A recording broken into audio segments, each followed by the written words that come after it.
अच्छे परिवार में हैं, इनकी अपनी पत्नियां हैं, इनकी अपनी खुद की बेटी भी है, ठीक है ना। और इसकी चर्चा बहमनी साम्राज्य में भी थी। वो मुस्लिम शासक भी चाहते थे कि इसकी बेटी से शादी किया जाए। सोचिए इसके लिए, इस बेटी के लिए सोचिए विजयनगर और बहमनी में और बहमनी साम्राज्य में युद्ध हुआ। और कहते ना कि युद्ध तो हमेशा तीन चीजों की वजह से हुए हैं, जर जोरू और गुलाम। जर और जोरू यानी संपत्ति और स्त्री, इनके चक्कर में बड़े बड़े महाभारत के युद्ध हो गए। ये तो बहुत छोटी सी चीज है, ठीक है ना। तो इस समय इनके बीच में युद्ध हुआ, जिसमें बेचारे विजयनगर के शासक ये हार गए। और हारने के बाद उल्टा अपनी बेटी की शादी बहमनी शासक से करनी पड़ी। क्यों करनी पड़ी? क्योंकि सुनार की बेटी, जब तक युद्ध चला उसके पहले ही सुनार और सुनार की बेटी दोनों गायब हो गए। अब कुछ नहीं मिला दोनों को, तो क्या करे बेचारा। देवराज सेकंड हार गए, तो बहमनी शासक ने कहा कि अपनी बेटी की शादी करो। इनको अपनी बेटी की शादी करनी पड़ी, और की इन्होंने। बाद में जाकर के मुसलमानों को भर्ती किया, और सोचिएगा क्या किया, उनको हराया। तो एक तो ये कहानी हो गई देवरा फर्स्ट की, ठीक। तीसरा इन्होंने क्या किया, तुंगभद्रा नदी पर पहली बार इन्होंने बांध बनवाया। तुंगभद्रा नदी पर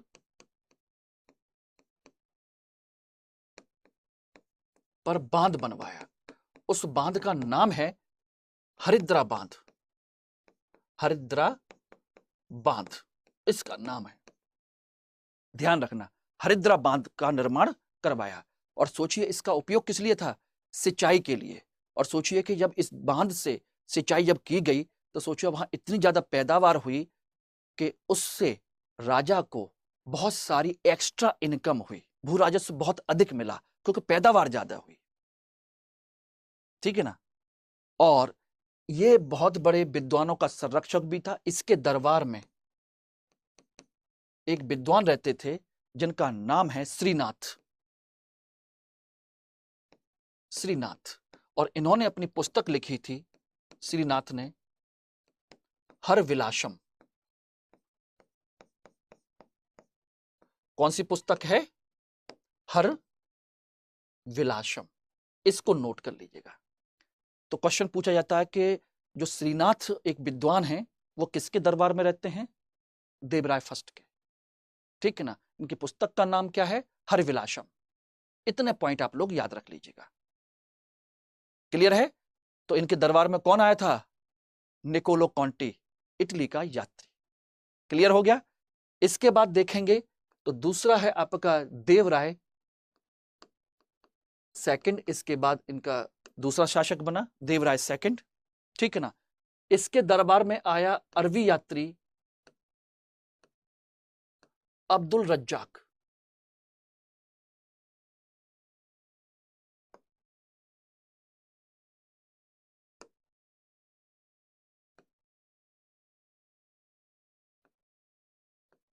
अब्दुल रज्जाक,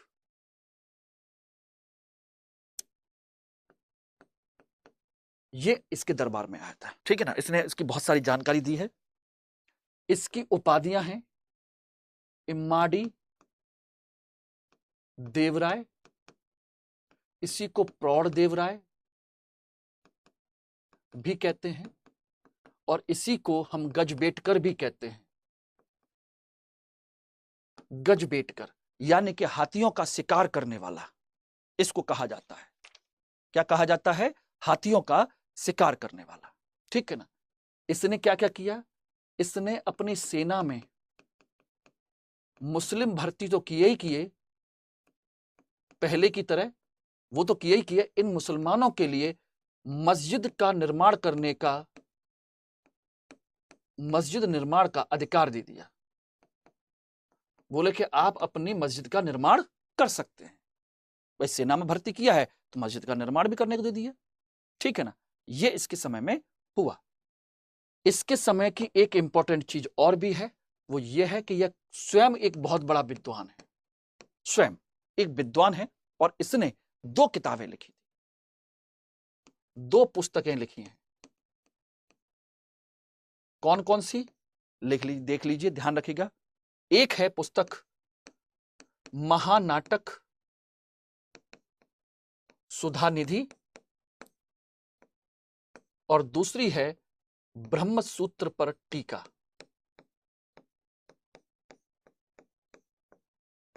ब्रह्म सूत्र पर टीका इन्होंने लिखी है, ठीक है ना, ध्यान रखना। और इनके संदर्भ में एक चीज और मैं बता दे रहा हूं, ये जो अंतिम शासक हैं विरूपाक्ष सेकंड, ये संगम वंश के अंतिम शासक हैं और इनकी हत्या कर दी किसने? नरसिंह ने इनकी हत्या कर दी। नरसिंह सालों ने इनकी हत्या कर दी और नए वंश की स्थापना की। तो नया वंश कौन सा आ गया? ये रहा आपका नया वंश, सालुव वंश, नरसिंह सालो। और नरसिंह सालो ने विरूपाक्ष सेकंड की हत्या कर दी। उसके बाद ये आ गए, इनके बाद इनका एक बेटा बैठा और बेटे को मारा किसने? वीर नरसिंह ने।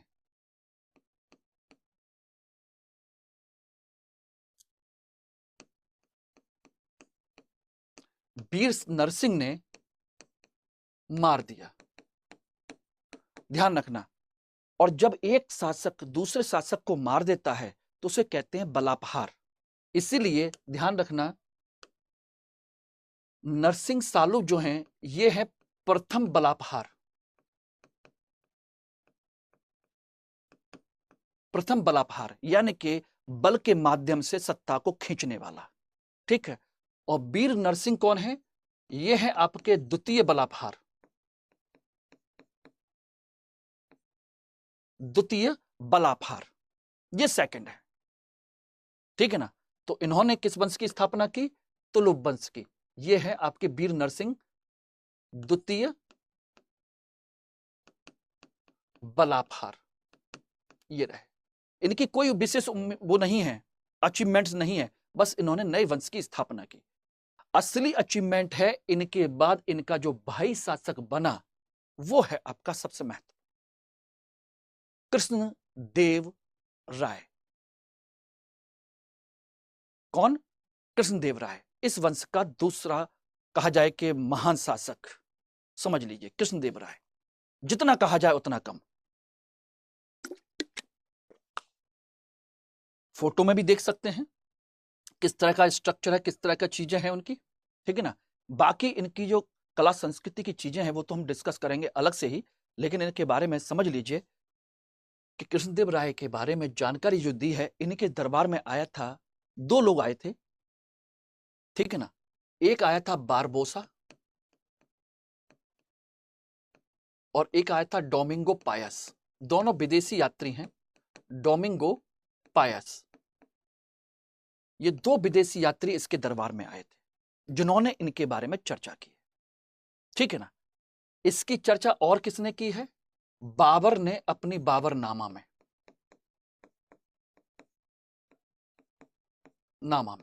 और कहा है कि यह हिंदू वंश का महान शासक है। बाबर ने बाबरनामा में कहा है, ठीक है ना, यह समझ लीजिए। इसकी चर्चा की है पुर्तगालियों ने, क्योंकि पुर्तगाली इसके समय में यहां पर दक्षिण भारत में आकर के बसने लगे थे। क्योंकि ये सब डोमिंगो पायस कौन है? पुर्तगाली यात्री हैं। इनके दरबार में आए कुछ व्यापार में छूट करने के लिए, राज्य बनाने के लिए। तो इसी समय सोचिए कृष्णदेव राय ने पुर्तगालियों को भटकल में, एक जगह है भटकल, भटकल में किला बनाने की अनुमति दे दी।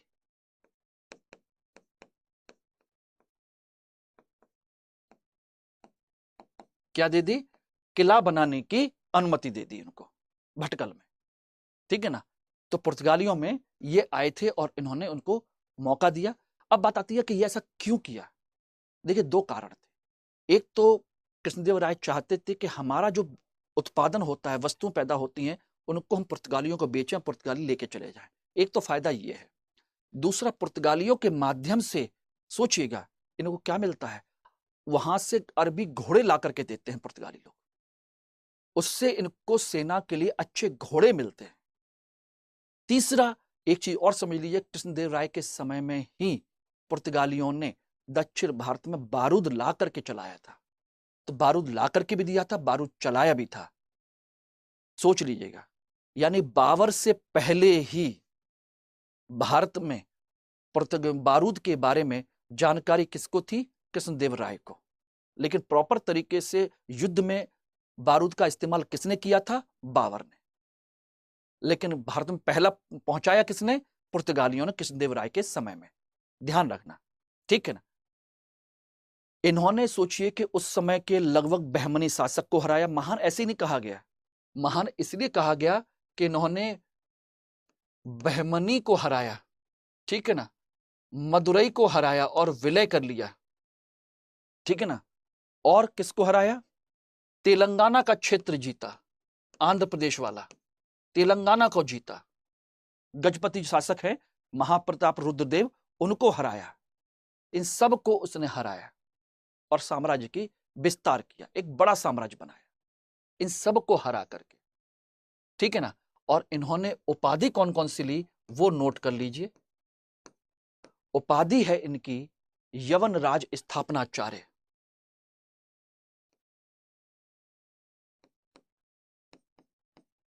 अब कहोगे सर ये उपाधि कैसी है?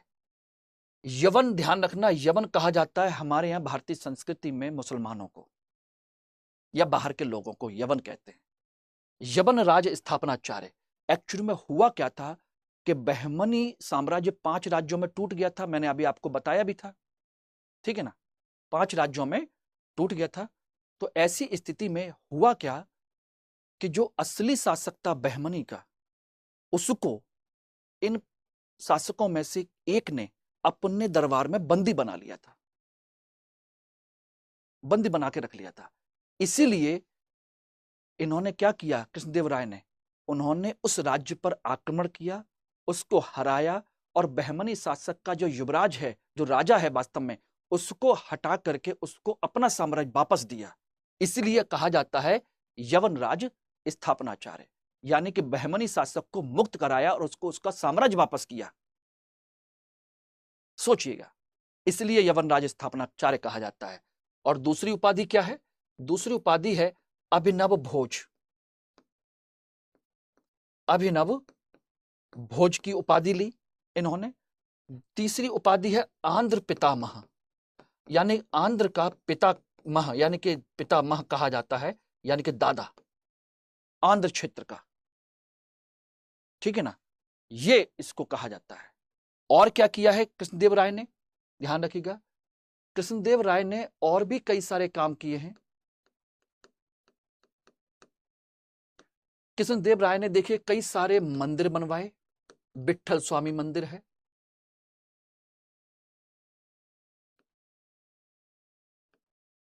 मंदिर का निर्माण कराया, ठीक है ना। एक नागलापुर नगर बसाया, ध्यान रखना, नागलापुर नगर बसाया। विजयनगर को विकसित किया, ध्यान रखना। और क्या किया?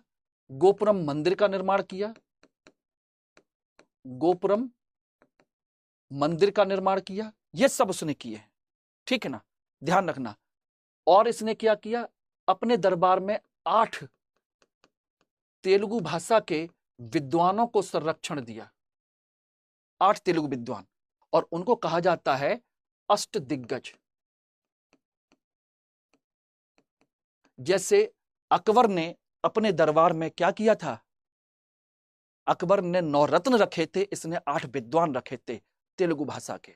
और इन तेलुगु भाषा के 8 विद्वानों में से सबसे महत्वपूर्ण है अलसानी पेदन्ना। अलसानी पेदन्ना ये दूसरे महत्वपूर्ण विद्वान हैं, समझ लीजिएगा। तेनाली रामकृष्ण तो है ही, अलसानी पेदन्ना भी है इनके दरबार में। क्लियर? उसके बाद देखेंगे कृष्णदेव राय के और क्या किया इन्होंने। ये स्वयं एक विद्वान है, स्वयं विद्वान है, और स्वयं विद्वान है। सोचिए इन्होंने 3 किताबें लिखी हैं, 3 पुस्तकें। कौन कौन सी? नंबर 1 अमुक्त माल्यद, ठीक। एक है आपकी जामवंती कल्याणम,